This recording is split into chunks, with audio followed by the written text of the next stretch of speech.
Hello children, hope you are fine at home. So far we have completed one chapter, that is control and coordination. Hope all of you have understood that chapter. So today we are going to start a new chapter, our environment. So before starting the chapter, as usual, I would like all of you to open your running notes and make a list of important points. And as you all know, our environment is an easy topic, common topic that is happening in our daily lives. And so coming to the chapter, so let's see what environment is. So we have the word environment often being used on the television, in the newspapers, and by people around us. So environment is a Greek term meaning surrounding. Okay, so here the living organism that are surrounding us, it is nothing but environment. So here environment is the sum total of all external factors, substances, living beings and conditions that are surrounding an organism is called as environment. So here the surrounding factors can be both living and non-living. Okay, so each of which has sub components which are interlinked and interdependent on each other. As you know, environment depend on living organisms and non-living organisms, as well as both the living and non-living organisms depend upon the environment. Okay, so both are interlinked and interdependent. So what happens when we add our waste to the environment? So here, you know that with the increase in the human population, waste is also being increased. So here, what is happening is, like when the human population is being increased, obviously the usage of or the utilization of the resources also increases, and thereby the what you say, the waste generation is also increased. This results in lots and lots of disposal of waste materials, which affects the environment. And here the impact on the environment also depends on the type of waste and the magnitude of the waste that is being disposed of. Okay, so basing on that, the waste is classified into two types. Okay, that is biodegradable and non-biodegradable waste. So here we can see on the slide effect of adding waste to the environment. So the first point is human activities produce a lot of waste materials which are thrown away into the environment. Okay, so as I told you earlier, human activities are the major activities that produce a lot of waste materials into the environment. So these wastes cause pollution of air, water and soil. So here, as I told you, it is of two types, biodegradable and non-biodegradable waste. Let's see what are these. So here coming to biodegradable wastes. So here the term itself tells you bio. Okay, bio, that is done naturally. Degradable is decomposition. Okay, so here these are the ways which decompose into harmless substances by microorganisms. So here examples: vegetables, fruits, pulses, cereals, cotton, jute, wool, wood, leather, paper, animal dung and animal bones, etc. You have many other things. So here biodegradable wastes are nothing but these can be decomposed by simpler microorganisms. Okay, so that is nothing but a biodegradable waste. Next is non-biodegradable waste. These are the wastes which are not decomposed by the microorganisms, rather they require higher pressures and temperature, which release lots of toxic chemicals into the environment, thereby affecting the environment. And so non-biodegradable wastes are the wastes which produce or which creates a lot of damage to the environment. So here example is polythene bags, plastic, synthetic materials, glass, metals, synthetic rubber, pesticides, etc. Next, here the other topic or the subtopic in environment is ecosystem. So in the next slide we can see what is an ecosystem and what are the components present in the ecosystem. So here what is an ecosystem? Ecosystem consists of all the living organisms in an area along with the non-living components and their interaction. So here we can say living organisms are also called as biotic factors. So bio means life. Okay, so the organisms which is having life, it is called as biotic component. Okay, so non-living components are also called as abiotic components. So here ecosystem, it is nothing but interaction between biotic and abiotic components. Okay, so that is called as ecosystem. The interaction between this non-living and living components is called as ecosystem. Here living, as you know, you have insects, birds, animals, human beings, etc., plants and all. So coming to non-living components are the ones you can say like water, soil, air, land, all these comes under non-living things. So here you know that water is dependent on the living factors, and the living factors are dependent on water, and so on. So this is an ecosystem. So ecosystem, it is of two types, that is natural ecosystems and artificial ecosystems. So natural ecosystems are naturally occurring ecosystems, so like forests, deserts, grasslands, mountains, ponds, lakes, rivers, oceans, etc. So here whatever, like you say, forest, plants, soil, everything is naturally done. Nothing is artificially incorporated, so that is called as a natural ecosystem. And next, coming to artificial systems, ecosystems. Artificial ecosystems are nothing but man-made ecosystems. See, for example, like gardens, parks, crop fields, aquariums, zoo, etc. So here you can say gardens. So here the plants are cropped, or you can say plants are planted by the human beings. Crop fields, aquarium, we put fishes, we put artificial plants, we put artificial soil, everything. So here everything is done by man. So this is called as artificial ecosystem. Next, coming to an ecosystem in detail. I told you biotic and abiotic factors. So here that is given in detail.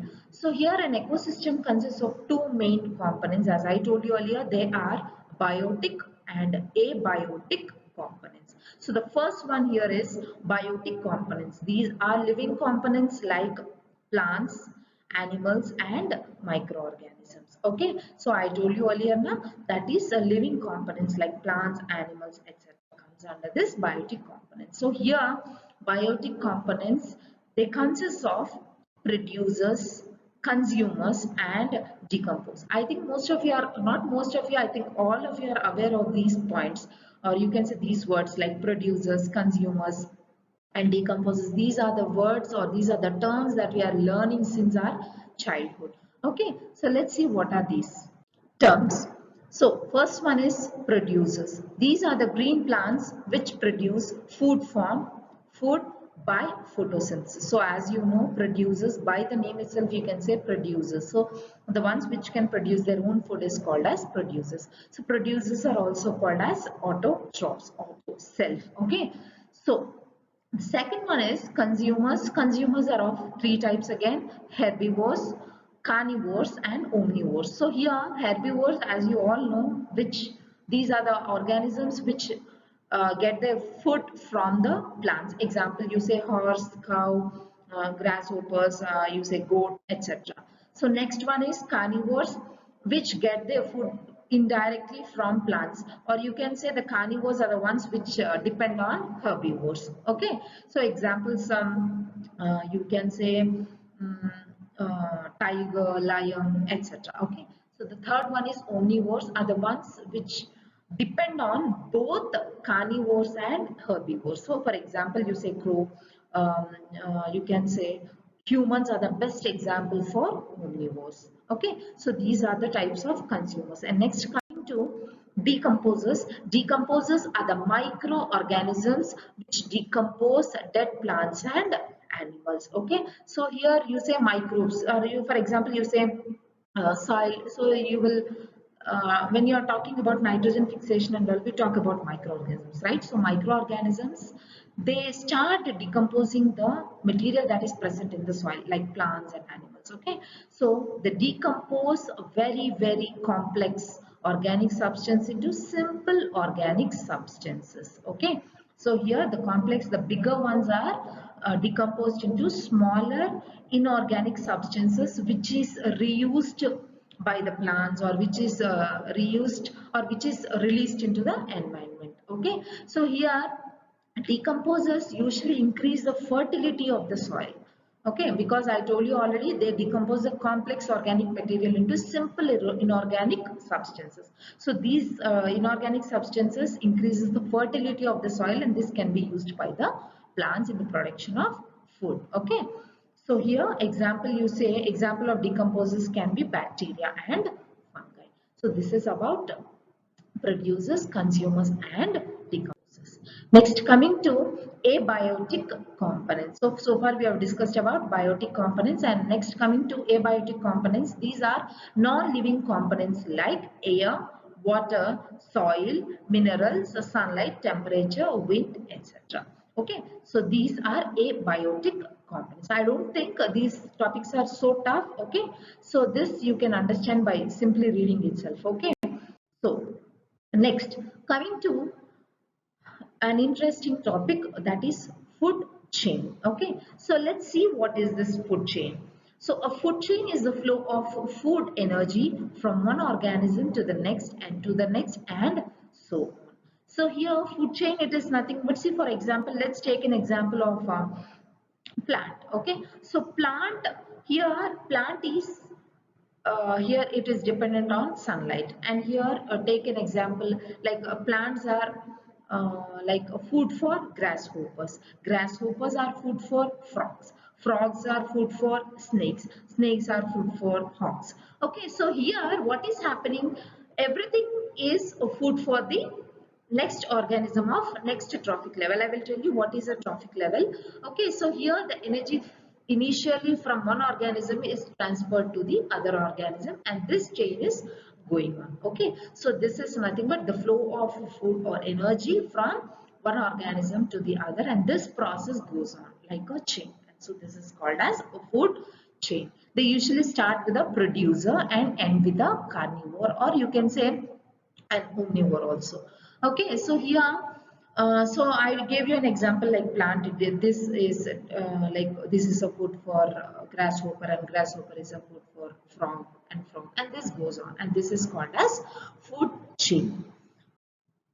So here example I have taken, like you have two types of food chains, that is an aquatic food chain and terrestrial food chain. Okay, so aquatic food chain is nothing but that happens in water. Okay, so phytoplankton, these are plant like things that is present in water. So phytoplankton is food for zooplankton, zooplankton is food for fish, and fish is food for shark. Okay, so here the energy is being transferred from the producer to the carnivore, that is the shark. Okay, so that is about the aquatic food chain. And next is terrestrial food chain. It starts from the grass to insects, insects to frog, and frog to snake. Here new terms come into existence, that is the primary consumer, secondary consumer, and tertiary consumer. Here the primary consumer, it is nothing but the one which is dependent on the producer. Okay, so the secondary consumer is the one which is dependent on the primary consumer, and tertiary consumer is the one which is dependent on the secondary consumer, primary consumers. Okay, so this is the terrestrial food chain. Terrestrial food chain is nothing but that is the food chain that is happening on land. Okay, so here so far we have discussed about food chain and the types of food chains, and here let's see the significance of food chain. So here food chain, it involves the transfer of energy. Okay, first point is involves the transfer of energy. Second point is feeding relationship and interaction between the organism and an ecosystem. So here we can see in a food chain, you can see the first thing is transfer of energy, and next is relationship and interaction between two organisms are also seen in food chains. Okay, so that's about food chain. So here these are the pictorial representations of in a food chain. So here you can see grass. that is eaten by cricket, or you could say grasshopper, and grasshoppers are eaten by birds and birds are eaten by snakes. Okay, so here I told you about terrestrial food chain and marine food chain. So here you can see plant is eaten up by the herbivore and herbivore is taken up by the carnivore, and carnivore it goes on omnivores and all. So here plants are the primary producers, herbivores are the primary consumers, carnivores are the secondary consumers, and that goes on. Okay, the level, with the increase in the level, the terminology also changes, like primary consumers, secondary consumers, tertiary consumers, quaternary consumers. Okay, so here you can see the marine food chain also. So here you can see the phytoplankton. Marine, it is nothing but water. Okay, so here phytoplankton, zooplankton are dependent on phytoplankton. Carnivore, or you say fish eats up this zooplankton and the shark eats up the fishes. Okay, so this chain goes on. Okay, so this is about food chain. Next, you can see here sample food chains and food chains. These are some more examples for the food chains.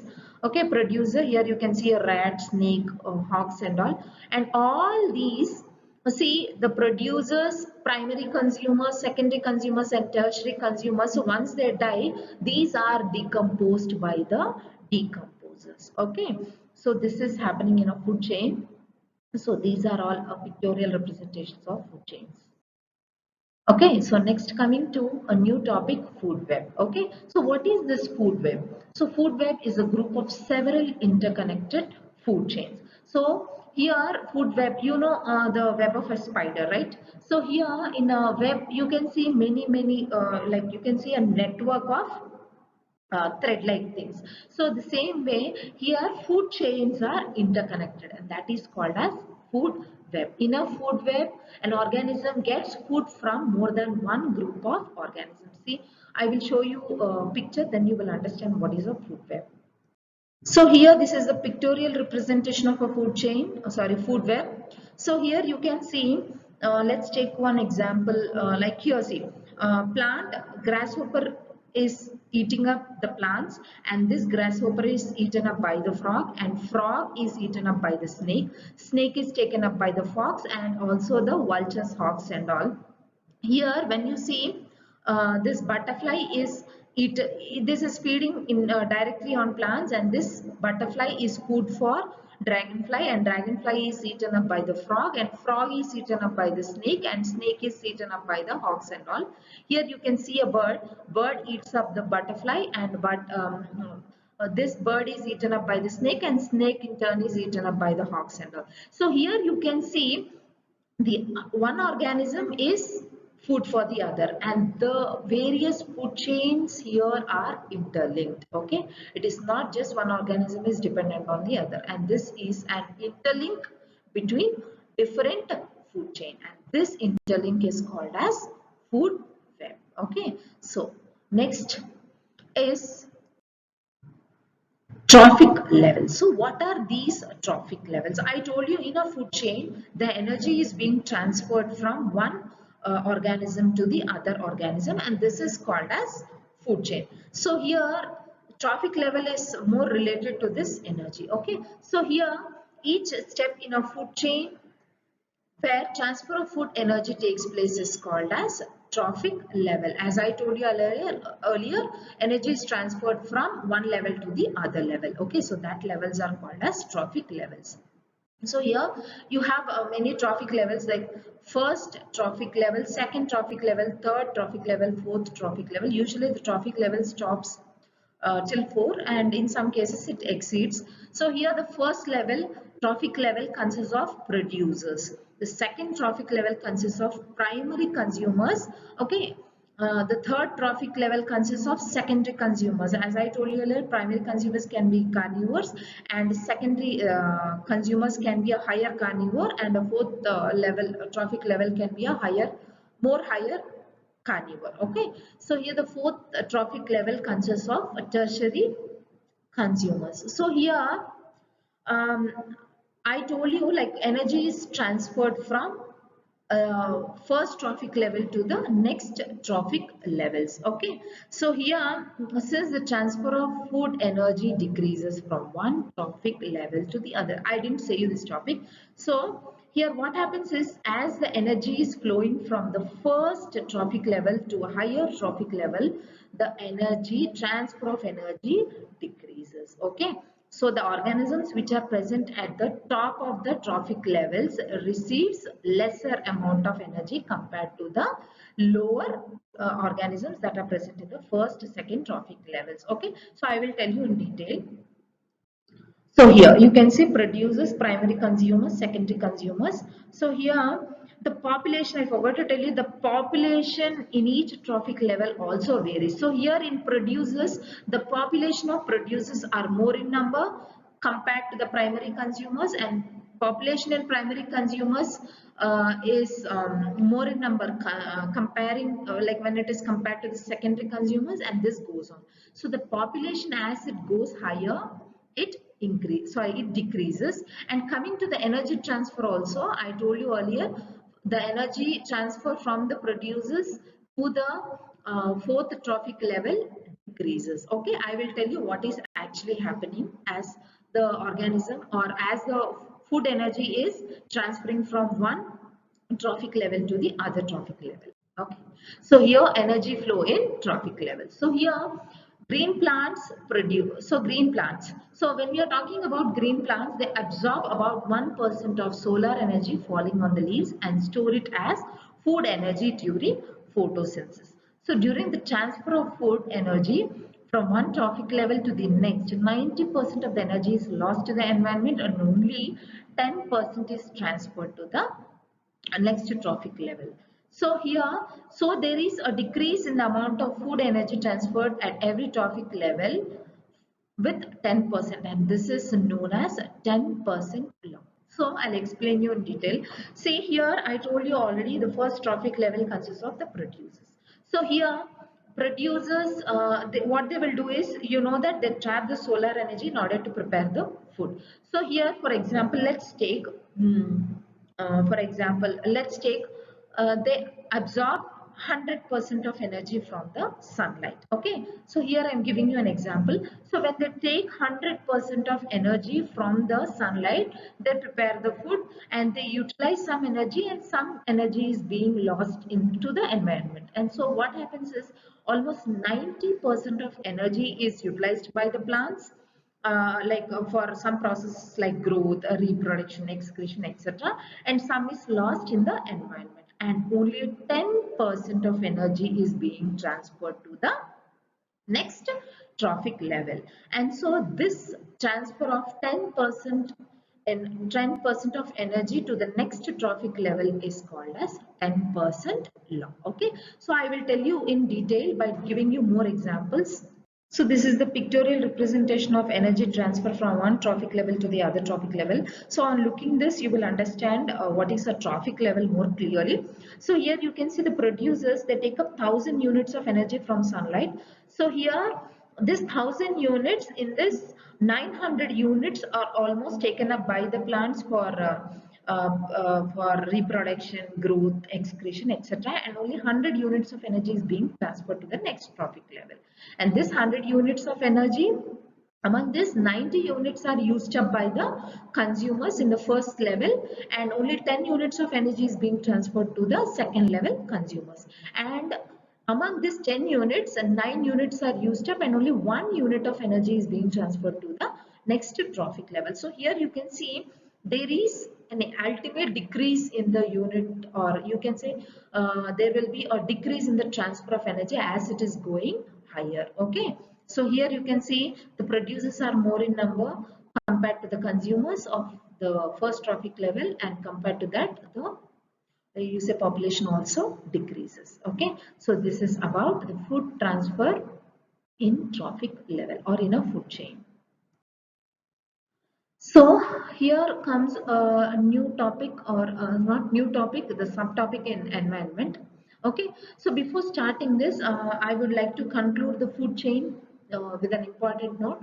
So here, see, How to maintain? So here, like maintain food chain in the environment is also very important. Okay, so here any disturbance in one level disturbs the entire food chain. See, for example, when like let's take an example of producers. So when you cut off all the producers, okay, so what happens when you remove, or by deforestation or some any other factor, when you remove all the plants, so here the herbivores are affected because they are dependent on plants. If there are no plants, obviously herbivores will die due to starvation. If the herbivores die, obviously the carnivores will be affected, and if carnivores die, omnivores will be affected. And so what happens here, due to cutting off the producers, there will be a damage or disturbance in the food chain. Okay, so here the level of, or the count of organisms reduces.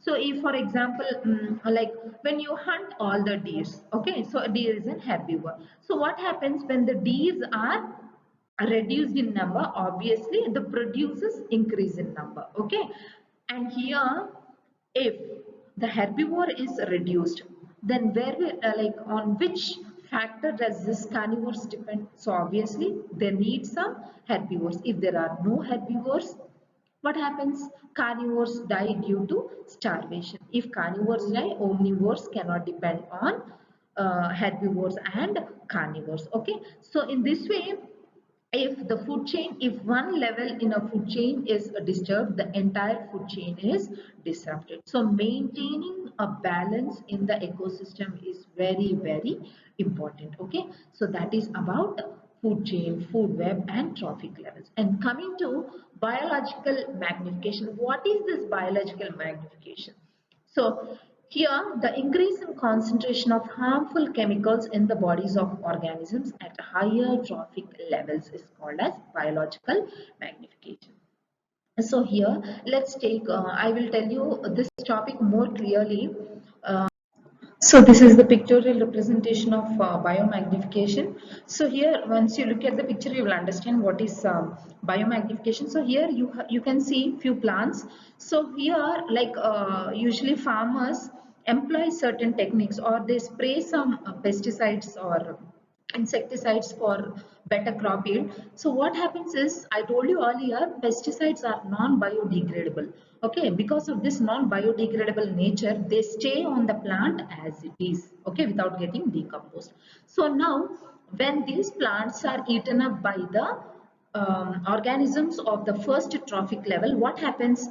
This chemicals enters into the intestine of the organisms belonging to the first trophic level as it is. Okay, so apart from this, these organisms of first trophic level also depend on other plants. Okay, so there also they take up some amount of chemicals. Okay, so what happens is the entire chemicals gets deposited in the gut of that organisms in the first trophic level.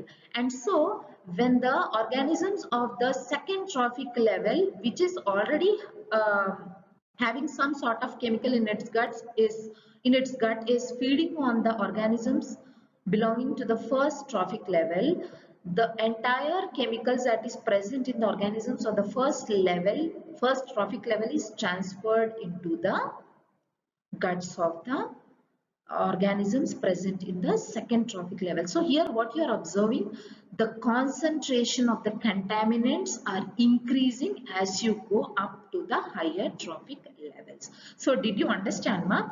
So here cows doesn't depend only on one plant. Okay, so they go to eat different plants, and so all the chemicals present in all the plants enter into the guts of the organisms of the first trophic level. Okay, so what is happening? The organisms which are consuming the organisms in the first trophic level already has some sort of contaminants in their guts, and apart from that, when they're consuming the organisms present in the first trophic level, their contaminants also enter into the guts of the organisms of the second trophic level, since they are non-biodegradable, and this contaminants starts accumulating into the organisms of the next trophic level as it is without getting decomposed. And so here you can say, as you go higher to the trophic levels, the contamination or the contaminants increases, the level of contaminants increases, and so the accumulation of the contaminants, okay, as you go higher up in the trophic levels increases, and this increase in the contaminants is called as biological or biomagnification, okay, through the food chain. Okay, so hope you understood this biological. This might be a little bit confused, but you will understand once you read the topic. Okay, so this is about trophic levels. Okay, so next, coming to a subtopic, that is how do our activities affect the environment. I told you, like, with the increase in the population we are disturbing the environment, yes or no? So here, how are human activities affecting the environment? Okay, so the first foremost thing is, what is that? It is ozone layer depletion. Okay, I will tell you what is ozone layer, how it is getting depleted. So here, first and foremost case is depletion of ozone layer in the atmosphere. So what is this ozone layer? Where it is present? Okay, I will show you what is ozone layer and where it is present. So here, let's see the composition of ozone layer. Ozone molecules consists of three oxygen atoms. Yes, you know the chemical formula for oxygen, right? O. Okay, so it is having three oxygen atoms, it is O3. At higher levels in the atmosphere, the UV radiation splits some oxygen molecules into free oxygen atoms, which combine with oxygen molecules to form ozone. Okay, so it is highly poisonous. So on looking at the equation, you will understand clearly what is ozone. So here you can see ozone, okay, sorry, oxygen. Oxygen is O2, okay, O2, and this O2 upon acting of UV radiation, what happens is this O2 molecule is splitted up into two oxygen atoms, okay, OO individually, and this individual oxygen atom is combining with oxygen molecule to give you O3 molecule, which is nothing but ozone. Here ozone is a highly poisonous gas, but it is also having some benefits. I will tell you what they are. So here, what is the importance of this ozone layer? Ozone layer present in the higher layer of the atmosphere protects the earth from the harmful UV radiation from the sun. So here, actually ozone layer is present on top of the earth's atmosphere. So what happens is the UV rays that are emitted from the sun is being trapped by the ozone layer, and it reduces the intensity of radiation towards the earth, and so thereby the earth is protected from UV radiation from the sun. So this UV radiation, what is the effect of UV radiation is it causes skin cancers in humans. Okay, so this gives a very harmful effect to humans, and that is the reason why ozone layer like since the protection of ozone layer prevents us from getting skin cancers due to UV radiations. Okay, so here depletion of this ozone layer. So here depletion of ozone layer, the ozone layer is being damaged by the use of chemicals like chlorofluorocarbons, you say the pollutants that are emitted from vehicles, okay, or you can say nitric oxide, nitrogen dioxide, sulfur dioxide, or you can say many other oxides of sulfur and nitrogen. These are damaging the ozone layer. So here what is happening is this CFCs or oxides, CFCs you can include oxides of nitrogen and sulfur. What happens is this goes and directly um, acts upon the ozone molecule. So what happens is these are acting as catalysts which involve the breakdown of O3 molecule into individual oxygen atoms. Okay, and also this CFCs reduce the content or amount of oxygen in the atmosphere, and thereby this oxygen atoms cannot bind with the oxygen molecule and thereby form an ozone molecule. And so here you know about ozone hole, right? So here ozone hole, it is nothing but the CFCs go and break the O3 molecule into different oxygen atoms, okay, and so thereby creating a gap in the layer, and this is nothing but ozone hole. Okay, so did you understand, ma? So here CFCs are acting upon the O3 molecule, and this O3 molecule is getting separated into three different oxygen atoms, and thereby ozone molecule is getting depleted in the ozone layer. Okay, so this is how ozone layer is getting depleted. So here you can see Earth, and from the Earth almost 10 kilometers you have a layer called troposphere, that is the atmosphere, and next on above this atmosphere, like almost in the stratosphere layer, which is extending to a range of 10 to 50 kilometers, you have ozone layer, okay, which is present above the Earth's atmosphere. Okay, so next, coming to managing the garbage we produce. So I told you earlier that human activities are producing lots and lots of waste into the environment. So how we are, like, in order to protect the environment, we have to manage the garbage. So simply if we leave the garbage, what happens? It pollutes the environment, and thereby it creates a lot of harmful effects onto the humans or any other organism that is living in the atmosphere. Okay, so in order to maintain this balance, we need to manage the garbage that we produce. Okay, so here garbage, this can be of two types. So garbage, it is nothing but the waste that we are producing, the household waste or the industrial waste that is produced is called as garbage. So garbage is of two types, biodegradable and non-biodegradable garbages. So here garbage, as I told you earlier, it produces or it causes pollution of air, water and soil. And so this, and here it is very important to dispose of the garbage properly, otherwise the environment get disrupted, okay, or it gets damaged. Okay, next, here there are some methods of garbage disposal. They are landfills, recycling, production of biogas and manure, preparation of compost, incineration and sewage treatment. So here, what are these landfills? So landfills, here it is nothing but you say it is actually a yard, or it is an empty space where you dispose of the garbage like newspapers or any other material into that empty land. Okay, so that is nothing but landfills. So here recycling, here this is a common term that is heard by everyone. So recycling, it is nothing but there are some materials like you say newspapers, paper napkins, or you say paper cups, all these are recyclable, that is they can be used again. Okay, so plastic water bottles, all these can be recycled for the usage, I mean for second usage.